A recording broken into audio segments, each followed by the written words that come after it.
El presidente de Bolivia, Evo Morales, calificó este sábado de cobarde atentado terrorista los cortes de electricidad en Venezuela, que enmarcó en un contexto de sanciones injerencistas de Estados Unidos. Condenamos el cobarde atentado terrorista al suministro eléctrico que ha sufrido el pueblo de Venezuela, dijo en Twitter el mandatario boliviano, uno de los aliados políticos del presidente venezolano, Nicolás Maduro.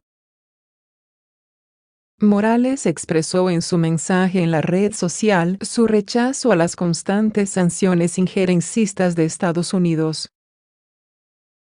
a ese país, en la línea del discurso que mantiene de denunciar una injerencia estadounidense en Venezuela por intereses como el petróleo que posee ese país.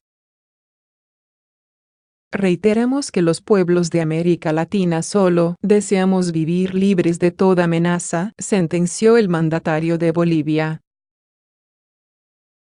Un nuevo corte eléctrico afecta este sábado a Caracas y varios estados de Venezuela en los que ya se había restituido el servicio eléctrico, tras el fallo del pasado jueves en la principal hidroeléctrica del país que dejó sin luz a casi todo el territorio nacional.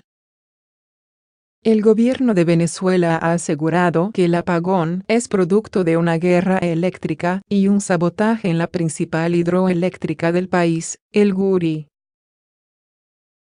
Nicolás Maduro no ha hecho declaraciones públicas desde que se produjo el fallo, pero ha publicado varios mensajes en Twitter donde ha responsabilizado reiteradamente por estos hechos al gobierno de Estados Unidos, al que culpa de casi todos los problemas del país. Bolivia es uno de los países que apoya a Maduro, junto a potencias como China y Rusia, frente a quienes reconocen el opositor Juan Guaidó como presidente interino de Venezuela después de que se declaró mandatario de su país y piden la celebración de elecciones.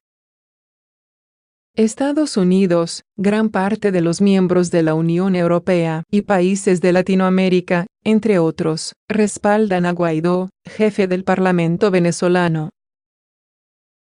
Guaidó se proclamó presidente interino al considerar ilegítimo a Maduro por haber logrado la reelección en unos comicios cuestionados por la oposición venezolana y parte de la comunidad internacional.